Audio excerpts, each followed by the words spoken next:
Good morning, everybody. Welcome to the Wednesday morning mastermind call Daily Refinement. We do this Wednesdays live on YouTube and the rest of the days in the Patreon. So question, guys, or today I want to do a Q&A. I don't know if you guys have any questions, but I would love to take a break from my ideas and address anybody else's concerns with reselling. Are you guys already where you're at with reselling and now you're just cruising? Are there other things that you want to adjust? What's missing? What's new? What's working? What's not working? Do you guys have any questions for where you are now to where you want to go? I know it's early, guys, but what's missing out of your reseller life? Go ahead, Catherine. Well, I brought up the question yesterday of bread and butter items. Yep. Like we've been talking a lot about and it was kind of an interesting discussion because we've been talking a lot about finding those items that are higher sell-through rate and higher price or sale price. But are people still kind of following the rule that you have a lot of bread and butter items in your store? Because as I've gotten rid of things, some of those things probably would sell as bread and butter items, but I'm kind of getting rid of them anyway because they're not those higher sale price items or high sell-through rates. Do you feel like we should be getting away from bread and butter items? So, what do you define as a bread and butter item? And I'll compare what you think with what I just Googled. What do you think bread and butter means? Well, that came up in the discussion yesterday too, didn't it, Carrie? Like, somebody asked, like, how do we even define bread and butter? And maybe it's those items that sell for 15, $20. That's the sale price plus shipping that you can sell on a regular basis just to sort of fill in when the higher priced items are, maybe take longer to sell. I don't know. Okay, And then we were thinking maybe we need to redefine what bread and butter is. okay, so this is fantastic. I just looked up bread and butter, and a very common Yeah, definition is providing a livelihood or basic source of income. So I think that a bread and butter job pays the bills. It gives you bread and butter. But bread and butter is not considered luxury by any means, or like most people aren't striving for a bread and butter life. Maybe they are. They're just looking for the basics, just put food on the table. It also says the standard. Bread and butter means standard. So standard is a really good definition in my opinion because you guys set the standard for what is bread and butter for you. For me, bread and butter is three times what I paid for it. That's the basic bread and butter, right? And if I can sell it for three times what I paid for it plus shipping, then I should be okay. Now, I can add another standard in there. If I was going solo, I'd want to be at least $10, meaning I'd like to spend 10 and sell for 30. I'm sorry, let me back up. My bread and butter, Catherine, would be buying it for $10 or less and selling it for $30 and over. I might go out of that range if it sold for less than $30 plus shipping. It would have to be faster or a sure thing. And if I paid more than 10, I would need a bigger return than 30. And I could just stay with that being my bread and butter. If that's my bread and butter, it depends on the person though. So if you were solo, just running your own Yep. business like a lot of us, and you were out thrifting, would you look for bread and butter items or would you only look for the ones that have a good sell-through rate and a good sale price? Okay, so let's call it steak for the really Steak good or stuff. bread and butter? No, let's call it bread and butter. I consider just bread and butter. Steak would be what you're talking about, like the home run. Those Yeah, well, those are not even in between that, maybe chicken dinner. I don't know. Like you would have, not necessarily three times what you paid for it, because maybe you paid $2 for something at the bins, so you're not going to sell it. A bread and butter then would be $6 plus shipping. But what if you're finding things that will sell for 30, 35, 40 plus shipping? They're not the home runs. Like I found a parka at the bins the last month when I went that sold this morning for $115. So Yep. that was like a home run to me, right? Yep. So I know that I'm not walking in thrift stores or the bins just to get the home runs because I'm not going to find many. So I'm also looking for those $30, $40 sales. Um, Well, let me give you some examples, Catherine. but I don't know if I'd consider those bread and butter either. Well, I only you can decide for yourself what your bread and butter is. And Louisa is saying for her, it's what she sees often in the stores, sells fast, and sells every day, right? You could pick what Bruce is doing in the group, and he has a $50 profit is his bread and butter. So for him, $50 profit is like the average. He's finding stuff that's $500 profit, $300 profit. Those are home runs. If you're just starting though, your threshold is it actually over time your bread and butter should change. And this is where people are going to get their panties in a bunch. Sorry to be vulgar, but like it's going to change. If you grow as a reseller and you can process more items, it's okay for your bread and butter to go cheaper, right? If you keep your items the same, it is not okay to have your ASP be the same because you're getting better over time. Your ASP should be going up. So it's like it's very difficult to raise your ASP and grow the number of items you sell because that's two different things that you're improving at the same time. The largest sellers in the world, their bread and butter is $1 profit. So let me give you an example, Catherine. At Kinko's copies, the average sale price is $1. So they're only making 3 to 8 cents per item, right? But they sell millions of things a day. So their bread and butter is when you go and get a copy and you pay $1 for a 1 cent piece of paper. And after everything all is said and done, they make 8 cents or something. That's their bread and butter, $1 ASP. It depends Yeah, on I what you don't can want that. find. Maybe you do though, if you could sell millions a day.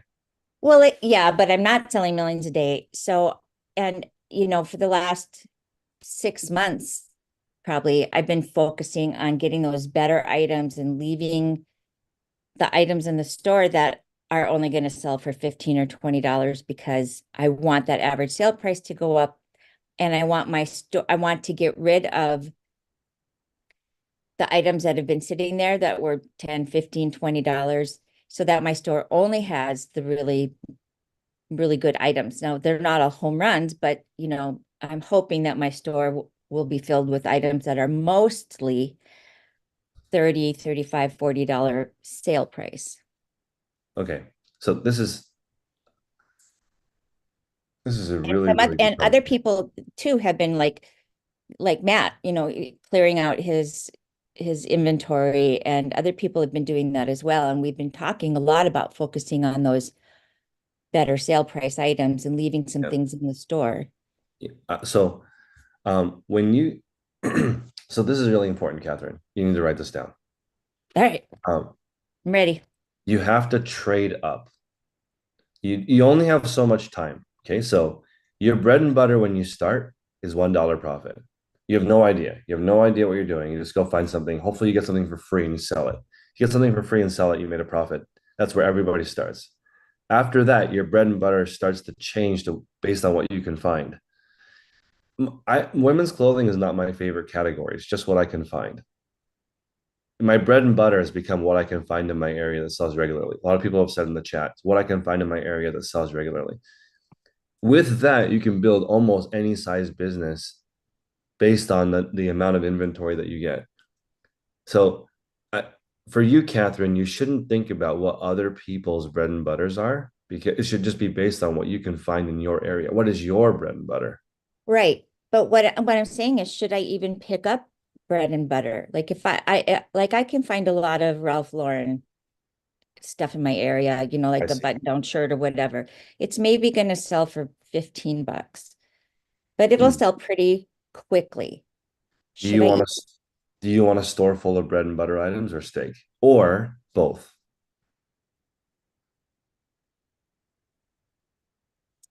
I don't know. I guess that's what I'm asking. Do I hurt my store if I have those lower price? Because I've been getting rid of some of that stuff, so that I would just have the like chicken dinner and steak, Yeah. not the bread and Well, butter. if I was solo right now in a one bedroom house, I would only sell steak Mm, because let's say I'll give you a Chris in an alternate universe. You ready? okay. Okay, let's say because I think if I look into my deep into my heart, I really want to live in a high rise apartment. Okay, because I don't really it's fun doing yard work and stuff, but it's also awesome having a rooftop view. This is just me, right? So I want a rooftop water view.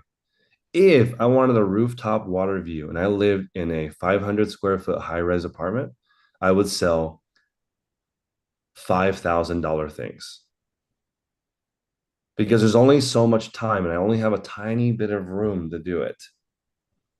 So like I would have to if I wanted my lifestyle to match what I sell, I would become an expert in selling really expensive things that take up a small amount of space. I'd probably be a jeweler. If I was going to go that route, I would sell fine diamonds or something. Right? But in another alternate universe, let's say I live in Texas on a big ranch and my hobby is guns and rifles and I want to have my own exotic animal park. Maybe that is what I want, right? Maybe truly, if I look deeper into my heart, what I really want is a house full of awesome rifles and my own exotic animals to shoot. In that example, right? Maybe I have a giant barn that I can put 30,000 items in that I got for free. And my bread and butter is $1 because I have the room and the space. Mhm. And I can spend like I saw this Asian guy in Texas smoking a cigarette and shooting guns. And I was like, maybe that's who I should be. That guy looks like he's having a lot more fun than people here. That should not be who you should be. Because he was like, this guy had Texas bed sheets. It was the Texas flag. And I was Oh, like, yeah. oh my God, this guy is proud of who he is. Smokes cigarettes. He shoots on his range and he's like, dude, in China, you can't even have a gun. Here, I can have as many guns as I want. Here, So you could do that and shoot your sheep. I'm saying, you know what he decided to do? He decided to open a gun range. That's his job. He moved from China to Texas because he's like, dude, that is the best life ever. He moved there, opened a gun range. That's how he makes his living. Because in Texas, opening a gun range, you probably have customers, right? He didn't go there and open a vegan smoothie place. That would not work. It's not good. He would not move from Texas from you. No one would do that. This doesn't make sense. So your bread and butter is whatever is in your area. It's not okay. Catherine, I've changed. My bread and butter has become what's available to me. Yeah. Because like I could make what I'm doing my passion, which is so just completely fine. The problem is when what you're selling is your passion, and I don't really want to sell things I'm passionate about. I want to keep them. I want the money. If you want the money, you would sell what's available to you. That's your bread and butter. Go ahead, Lauren. Good morning.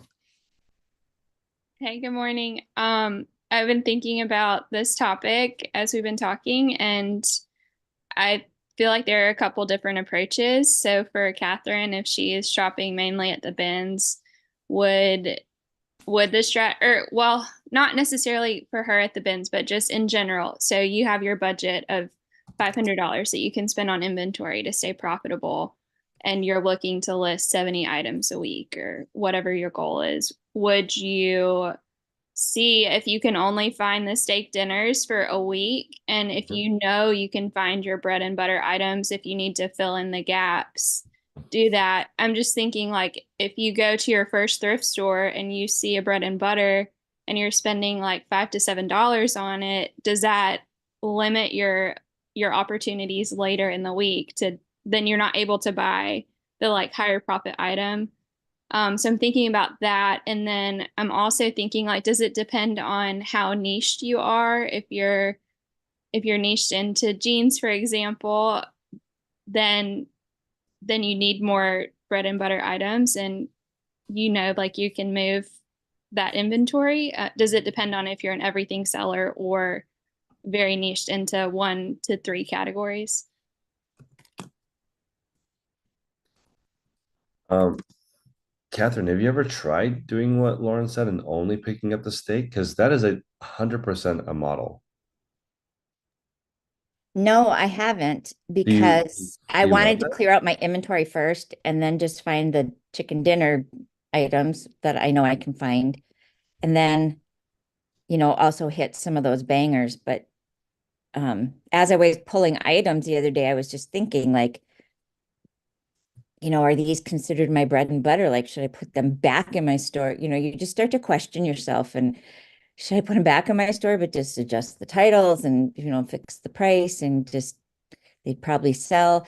And I didn't. I just put them in a box and put them in my car because that's what I've been doing. But I don't know. Yeah. I was just thinking that, and I don't want to take up the whole morning either, but No, I but was this is just the thinking most about this is what the my bread most and butter would be. this is the most important conversation that we can have, because if you don't care about what you're selling, then you're just building a reselling machine, right? Something that you can put something in and it pops out the other side and you get a sale. If you care about what you're selling, it's completely different because you're going to get way more per item because you're passionate about it. Because I think sales is the transfer of energy from one person to another. I like overpaying for an expert,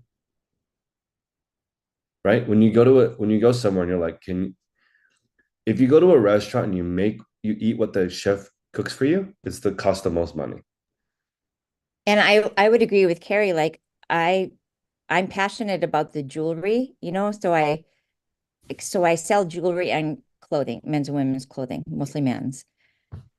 So in some ways, the jewelry, because it's easier to buy it in lots for me off of like auction sites, I kind of consider that my bread and butter because there are a lot of items that come in a jewelry lot that aren't going to sell for a lot of money, but they sell frequently when I price them right. Mm-hmm. And my clothing, I was thinking maybe I could just focus the clothing on those higher sale price items. I don't know. What do you think? What is your income goal per week? Net, you mean? Yeah. 5,000 Okay. So that's before tax or after tax? after. Okay. So let's call it 8,000 before tax. Okay. There's let's call it 9,000 before tax. So that's $300 a day. $300 a day, you could approach it. Do you want 300 $1 customers? Do you want one $300 customer? So Bruce says he has a high-end steakhouse because even the appetizers are expensive. I've seen that. I've gone to a steakhouse before where creamed corn is $29, right? That's expensive just for an appetizer. I think at Ruth Chris, I've only eaten there one time, but I think a lettuce wedge is $12.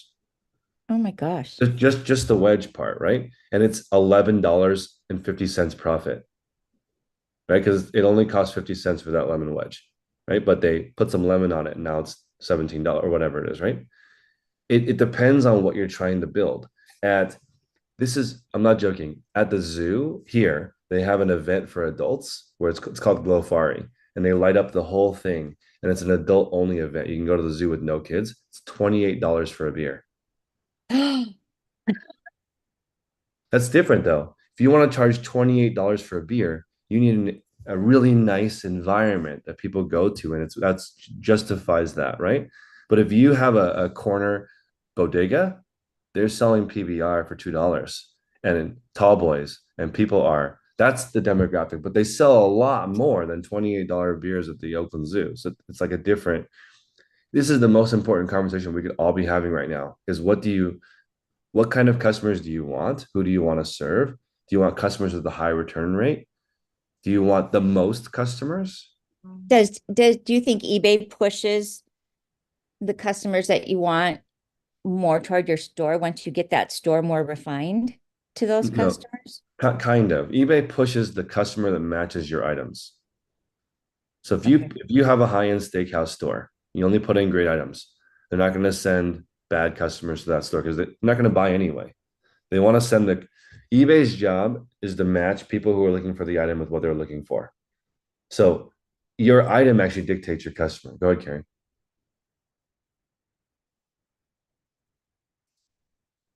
We have to make sure that we're not getting bread and butter items confused with crappy, cheap items that don't sell well. That's not bread and butter items. Those are just cheap crap that we're bloating our stores with. That's gas station candy. It's not good for you. And it doesn't sell for very much. Maybe that's not a good example because gas station candy still sells a lot. Gas station blue jeans. My Gas dad station want us to get our blue jeans at the gas station. because it's like essentially what you're like it becomes easier to pass if you have a high-end steakhouse, it's pretty easy to pass, right? Because it doesn't match. It's like it's gonna sound weird, but it's easier to sell expensive stuff because you can pass on all the cheap stuff. It's hard to run a cheap store because you can sell anything. You know how Brian was saying yesterday how he suffers from the paradox of choice. There's too many options, so it paralyzes him. If you sell $50 and over items, you will have a small store guaranteed. You are a shoe store and you don't sell anything under $50. You would be going to Goodwill and finding two pairs maximum. You would never have a problem of like you would probably have very minimal cleaning, maybe a little bit of repair work, but like if you're $50 plus in any category, show me a store with 2,000 items, everything's over $50. There might not even be one on eBay. Right? It's small. The people who pick the 500 item store make a full-time living. I would choose that if I didn't want to have a bigger space. If I wanted to do it from home, there's no way I would do over 1,000 items. No way in hell. Knowing what I know now, would I do a store at home over 500 items? It's too much. It takes up your whole existence as eBay. That's not a happy. I'd rather spend my whole existence outside looking for the 500 items in my store. Like I love living in cities because I like going out and meeting the people and trying all the things that are in the city has to offer.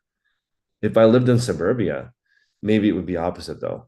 And you don't want to go out to if the only thing to eat out is strip mall food, I'd just stay at home and have a 10,000 item store, I guess. Because your oasis is your house.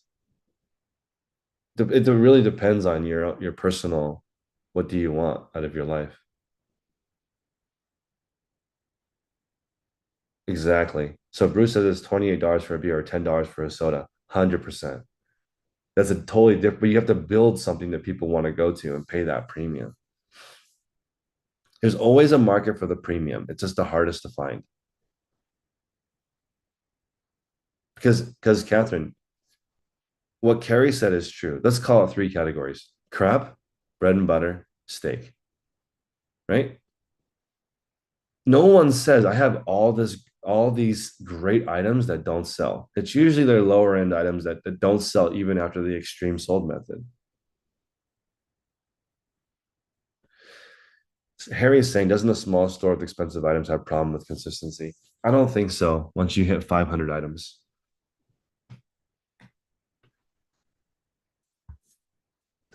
if you had 500 instruments, I think you would have consistent sales. It's just it's a really good category. And I guess it depends on if they're all Amazon saxophones that are $39.99 on Amazon free shipping, that will not do well. But all nice ones, that's you're not going to have a problem with that. Lynn is saying her store is similar to Nordstrom Rack. If you had a Nordstrom Rack customer, somebody looking for a bargain, what you would need is premium items at a good price. Here's an example. I don't know if you guys have heard of the brand Vince. Vince is extraordinarily expensive at the store. Like if you go to a Vince store, it's between $200 and $2,000 for something. A nice knit sweater might be $700. That same $700 sweater might sell on eBay for $59. It's a huge price difference, right? And it's hard because if you had a store full of Vince sweaters at $59.99, I think your sales would be slow. There's not enough of a market for that type of item that would work. But if you had it depends on the category. It really depends on the category. One of the best categories on eBay, we don't talk about that much, is coins, money, currency. Those sell really well, but the margins are smaller. People have to sell a lot more to make money because everything sells for the spot price.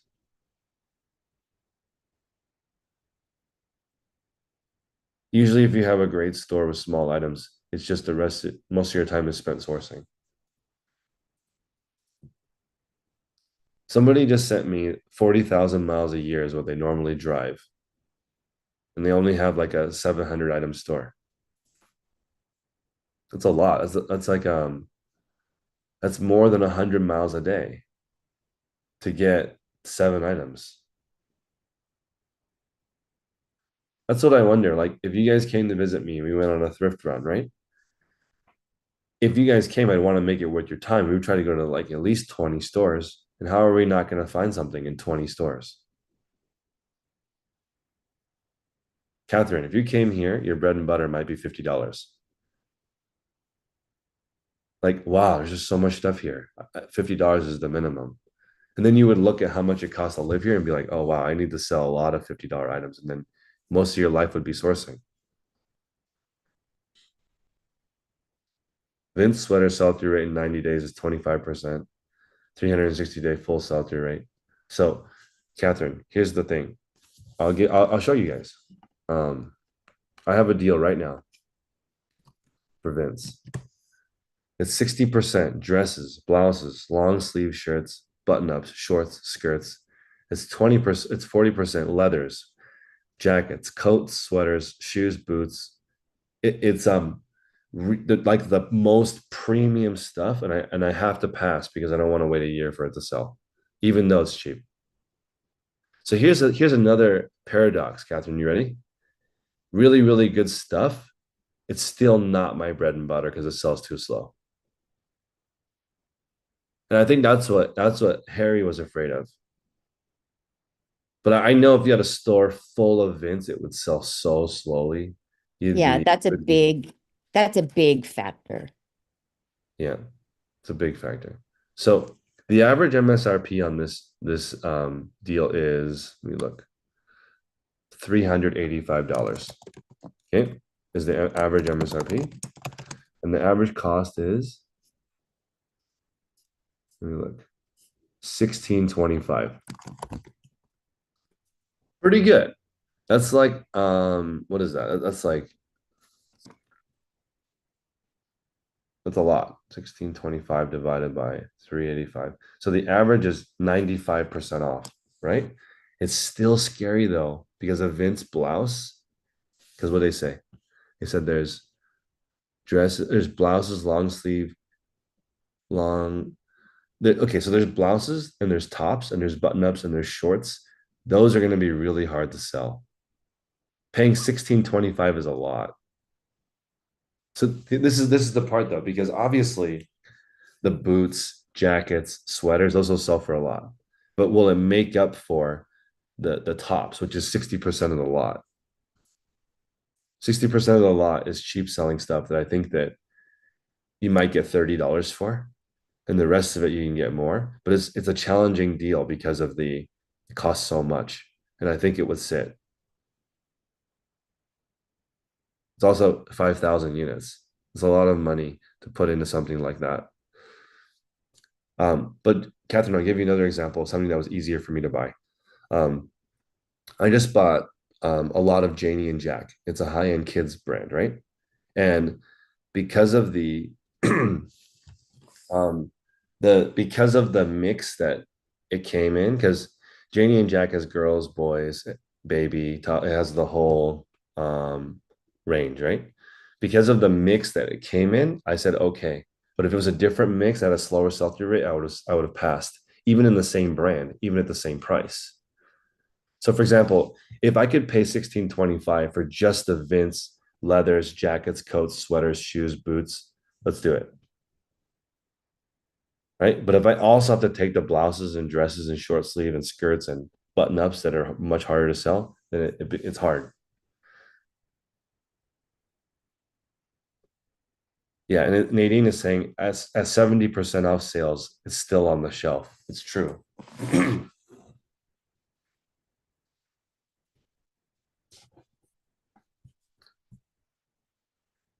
Vince is hard. It's hard to it's interesting to look at that kind of a deal where every single thing is expensive, but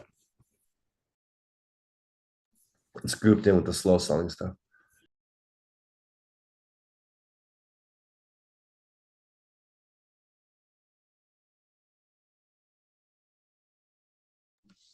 So there's one more thing, Catherine. There's like if you go to a steakhouse, they probably have a tomahawk steak that's like the most expensive thing on the menu. But I bet they sell the most of, I don't own a steakhouse, but I would guess this the second cheapest steak is the one they sell the most of. Almost guarantee it. Because if you go to a steakhouse, my guess is sirloin's probably the cheapest, is it? But like they're gonna put that tomahawk steak there at $290 for one steak to make it seem like the second cheapest steak is the best deal. Oh, sirloin is not the cheapest, but sells the most. That's great. So that's a good example from Jamie.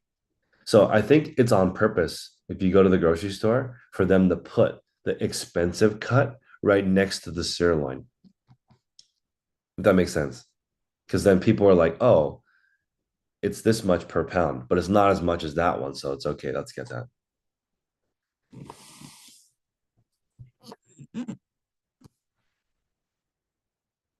But bread and butter is really important, Catherine. There could not be a more important conversation for us as resellers, as in what is your bread and butter? What do you pay the bills with? You guys know how yesterday I was saying your minimum standard should be what you pay your bills with, and then you have a higher standard above that that you hold yourself to. You shouldn't have your high standard be pay your bills because then doesn't work that way. So your bread and butter for me for 3 years was going to the flea market. The flea market paid for my warehouse, paid for my workers, electricity, like everything. Bread and butter can support my family just going to the flea market. But there's other days in the week you can go do something else. But my bread and butter was $20 plus shipping, pay $1 to $4. Now, here's the thing, Catherine. Under $20 for me, because that was my bread and butter, is just considered junk. And that couldn't be stressed more. And that's what Carrie was saying. So you need to be really diligent. And when you see something that doesn't meet your minimum standard, your bread and butter, you just leave it there. And Catherine, this helped me a lot. And I want to get something that like that would remind me as much as a tattoo, but I think I just gotta get a tattoo that says not for me. Because it's for somebody. And when I realized I can leave that $7 plus shipping item for you, Catherine, I was like, yes, I made it. I don't have this item is not going to be lonely. Catherine's going to come in later and get it. It's for her. And it made me feel better about leaving that item there. It's for somebody else. There's a free section in the front of my building for people who want to donate stuff or whatever. And there's always amazing stuff there. And now I can just walk over there. I can enjoy that there's a beautiful mid-century ottoman there, and I can leave it there. I don't have to take it home with me. I can just say, that's for somebody else. That's for somebody else. Thank you for putting that into the universe, but I don't need to sell ottoman today. So I told my landlord that I got robbed in the parking lot, that somebody drove in with their car, stole one piece of clothing, and then crashed their car on the way out. And he told me that last year somebody broke in and stole all the stuff out of the free section. Oh man, it's interesting where I live. But not for me. Not for me. Helped me so much, Catherine. Not for me. Not for me. Mike Tyson's gonna fight again. I wonder how that fight's gonna go. He's older. He's 56 years old. 57. Damn, Bruce.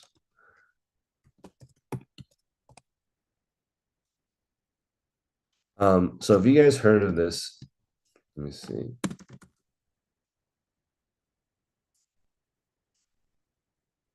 I want to find this guy. Oh yeah, 62. So good. Okay, this guy on Instagram, knees over toes, guys. The coolest thing ever. I don't know what that is. That a link? Well, oh, interesting. I didn't know that. I didn't know you could put a link in Zoom. Okay, so this guy's mom is 62 years old and she can sprint. That is so badass. So my point is like, let's just aim for like, I don't know. I aim for a much higher place than we are at right now. So Bruce says, not for me is what has gotten him to the high end reseller nirvana. It's helped me so much. It's the best saying ever. Not for me. I was thinking if I got a pen that said not for me, and then I just wrote down all my expenses, like before I buy it, I just, pull out my thing. It should be a tattoo, but like, just think, is this for me or not? Catherine, is selling kayaks for you? No, not for you. So that's what, when you start getting more advanced in your reselling career, everything looks like a kayak to you. Big, bulky, cumbersome. I'm not putting that on my car. I'm not unloading it off of my car. I'm not listing that in my front yard. I'm not storing it in the front of my house like an idiot. Can you imagine if you had 3 kayaks in your front driveway and you can't even park in your driveway now? You have to park on the street because your garage is full of junk and your driveway has 3 kayaks in it.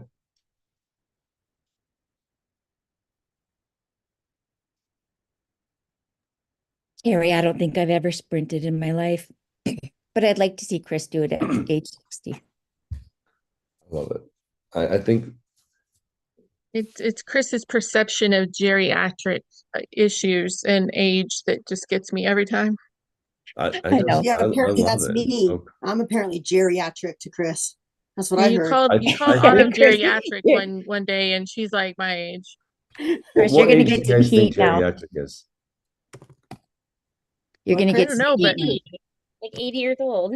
Yeah, geriatric means Oh. you can't move, you're like practically bedridden and you have no ability anymore to do anything. Like you're too old to function.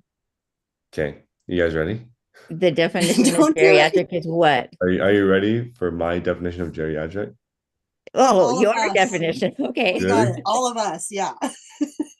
For me, it's 40. What? Yeah, I turned 40 this year, and I do not So move like I do not move like I used so I'm to. like 44, and I'm pretty sure if I had to, I could throw you over my shoulders and carry you across the Yeah, catalog. pretty I'm much. just saying, I feel like I'm on the backside now. This is it. You I'm are. already downhill going the other direction. It's not like You I are used on the to. backside, but it's a mindset. It's age is a mindset. You can be, I'm about Carrie's age and I dance and I do whatever I want and I don't act my age. And what is age anyways? How are we I'm not supposed to act saying number? it's over. I'm just saying I'm on the backside. I have Not one over. son who's 40 and one son who's 42. Wow. See, you Maybe. couldn't guess that from looking at her. Okay, so I think it's because I just recently had 2 kids, and a geriatric pregnancy is considered 35 years and older. And I think that's what's in my mind when I think geriatric, I honestly think 40. So that's probably why. Because I'm hitting 40 this year, so I'm there. Maybe Okay, you're according maybe to you're massaging into your midlife crisis a little bit. You're just kind of coasting into it. Merriam-Webster, the dictionary, it's well, it's a branch of medicine that deals with the problems and diseases of old age Yeah. and the medical 40. care and treatment of aging people. So it doesn't give like an age range. It just relates to the process of aging or relating to elderly people. Hmm. But then it says, since most medical care is devoted to those over 65, geriatrics, the medical treatment of the elderly, is a specialty focusing on like 65 and older. Hmm. So you're not geriatric, Chris. You like to think that you have the geriatric group. I'm in it too. I'm in it too. You are in it too. That's right. I'm in it too. So I feel you guys. This is it. Oh. This is it. Um, Jody says she was told that she was a geriatric mom when she was 36. Yeah. That's just horrible. Yeah. But there is that version. They do call it that in later pregnancy because Yeah. your eggs are drying up. Yeah, definitely. Every single one of my friends had one child at 38, like 5 or 6 of them. And I don't know what that phenomena is around my age group of people. Well, they were like not zillennials, the Y generation. So right underneath mine, a lot of them had children at 38 and only one, which is really weird. Look, Lynn said she had her first at 35 and her second at 37. So, whoa. Yeah. Well, I mean, I'm in California. People don't have kids till minimum 30. So it's like it's a thing out here. I just I do feel like okay, so let me go back to our conversation about bread and butter. Your bread and butter dictates your altitude. Whatever you decide is your bread and butter, that's how far you can go with reselling.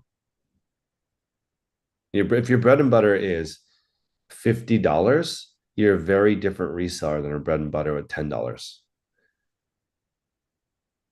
Right? And so you have to match your bread and butter with your income goal. So some people, their bread and butter is the largest eBay seller in the world, E4 City. Their average sale price is $6.85 or something. And they basically went out of business when first class mail went up. I don't know if you guys know this, but the company basically doesn't exist anymore because first class mail got too expensive and they were thriving on eBay when first class mail was $2.85. You guys remember that? That was like not that long ago. But now it's a lot more. So their business model went away. But their bread and butter was $7 and they just sold 16,000 items a day. And most people don't want that. That's why I'm suggesting a higher ASP of $30 or higher.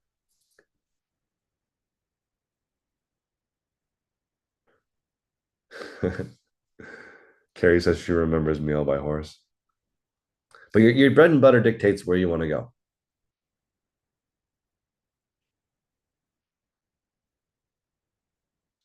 And also, Catherine, this is also important. It's really the reason why it dictates your altitude, in my opinion, is because it determines who your customer is. Who is eating the item that you are offering, right? If you're offering Tommy Bahama dress or a Tommy Bahama silk shirt with a marlin on it, right? Who's buying that? Some guy sitting on his porch that golfs twice a week. That guy, right? There's a lot of that guy. That's a lot of people's dad.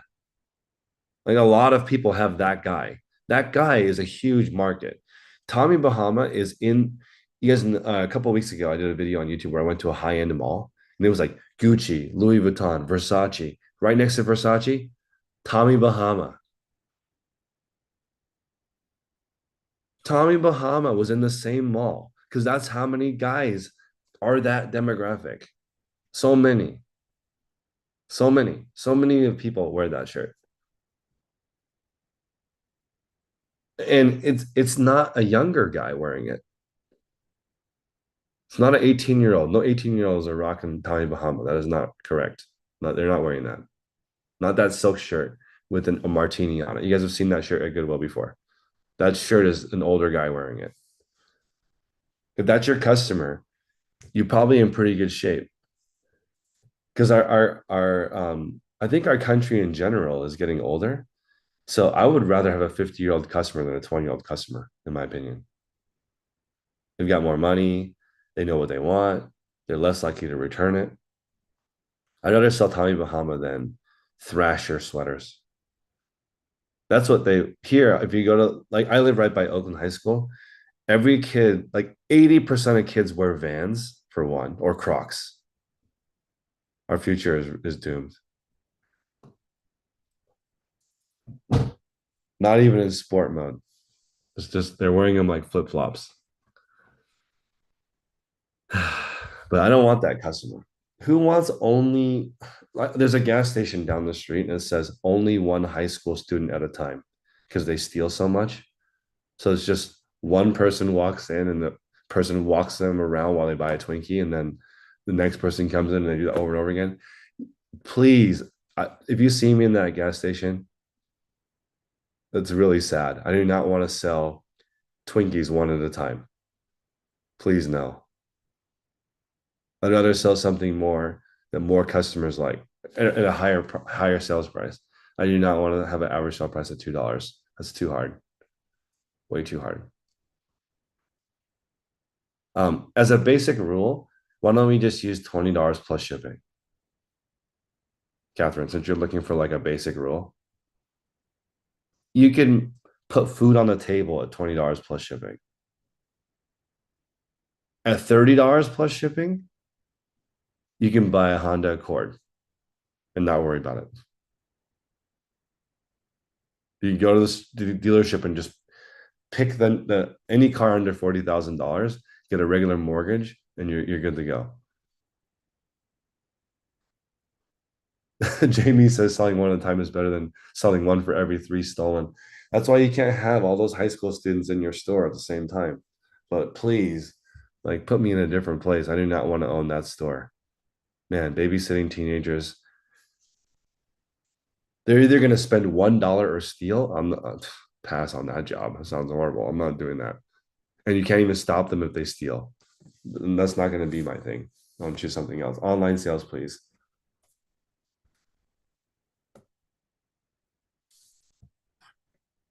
Your bread and butter will improve as as you become confident in your process, Kim says. I agree with that. And your bread and butter can go down. That's, Catherine, this is, I don't know, I think you're okay, but there's a lot of exceptions to the rule, and that's where people get confused. Yeah, I mean, this conversation has helped me clarify that a lot of what I'm doing is what I should be doing. Yep. Based on my income goals and my store and my Yes. customer. So I just need to stop questioning myself in the middle of doing it and then, backtrack. I don't want to go backwards. So, Catherine, earlier in the week, I was trying to ask people what they want, and I've been trying to, like, ask people, what does your ideal reseller week look like? What do you want out of reselling? What I'm trying to determine is what is for you. Because not for me, right? Right. What is for you, though? Is it profitable item that sells reasonably quickly that you can find often? Right? That's what kind of surprised me was at the store, at the mall, they had Tommy Bahama and they also had Ann Taylor. And I found it kind of shocking that Ann Taylor is in the same, like, it's not even in the same realm as any of the other brands, but it was busy, right? Because, like, how many Bruno Cucinelli pieces can you really buy? It's really expensive. That store has nobody in it. So you guys know I was talking about Vicuña. They had it at that store.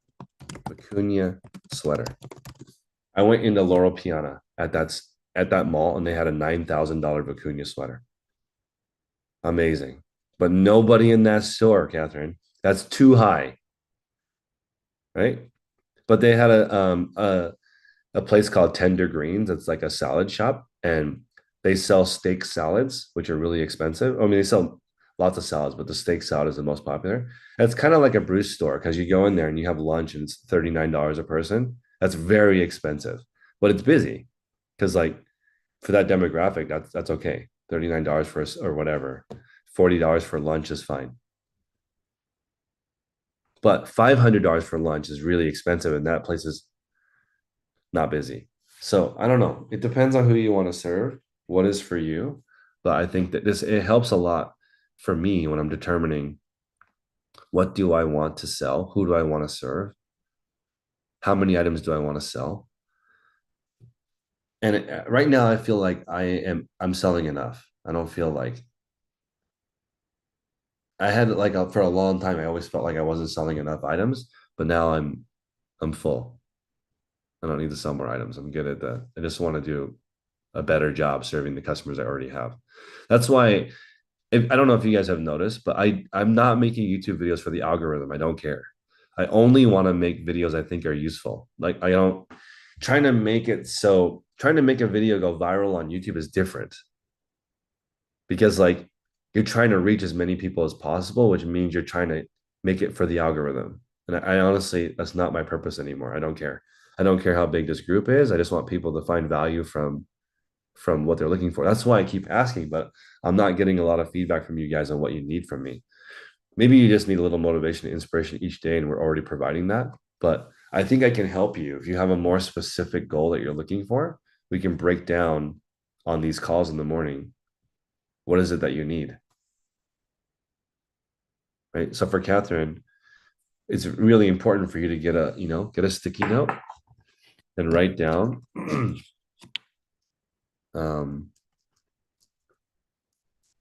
minimum profit, maximum time in store, how much space do I want to use, how much money do I want to invest, how much time do I want to spend with my family. I mean, these are the questions that I really want. Like, hey Chris, I want to spend 6 hours a week with my grandkids. Right now I only spend 2 hours a week with my grandkids. How do I do that?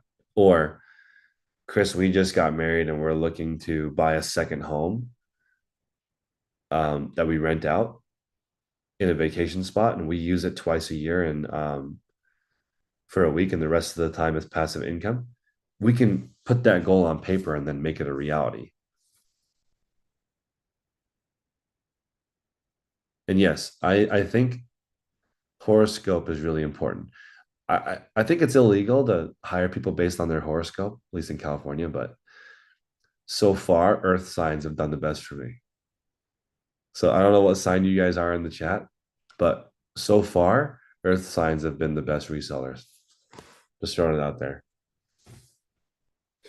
I think there's Which one? Earth, Earth.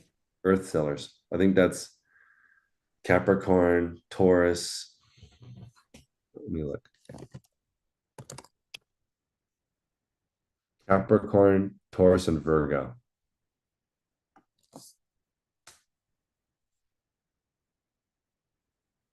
He says, I need you. Oh, yeah, probably. I think a little more accountability would be good.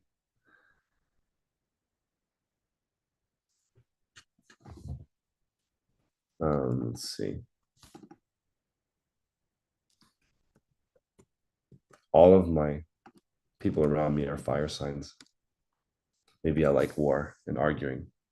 That's why everyone around me is that. No peace at home. Both my kids are in my face all day. I can tell that maybe because Natalie is 3 years old and the three-nager is what I'm at. I'm a Capricorn. But man, she is so hot. Her temper is so hot.